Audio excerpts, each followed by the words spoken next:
শুভ দুপুর বন্ধুরা, চলে আসলাম। আজকে বাড়িতে রয়েছি ছুটির দিনে।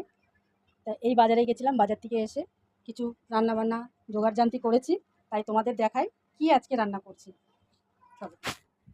আর বৃষ্টি হচ্ছে কিন্তু গরম কমছে না, জানো তো, প্রচণ্ড গরম। চিকেনটা বসিয়ে দিয়েছি, চিকেন কষা হচ্ছে। বেগুনি কেটে রেখেছি, বেগুনি হবে। আর করেছি এখানে ফ্রায়েড রাইস। যেহেতু মেয়ে এসছে, জামাই এসেছে, তাই মেয়ে বললো যে মা তুমি বাড়ি না থাকলে ভালো লাগে না, তাই তুমি একটু বাড়ি থাকলে তাহলে একটু এই ফ্রায়েড রাইস করো না। তাই ভাবলাম ঠিক আছে, সত্যিই তো মেয়ে আসলে, মা যদি বাড়িতে না থাকলে সেটা কি ভালো লাগে। তাই ভাবলাম যে ঠিক আছে চলো, রোজ তো কাজই থাকে, আজকে নয় মেয়ে ছেলে মেয়েদের সাথেই সময়টা কাটাই। তা বন্ধুরা, কেমন লাগলো তোমাদের ভিডিওটা কমেন্ট করবে, শেয়ার করবে, আর আমার এই পেজটাকে ফলো করে দিও।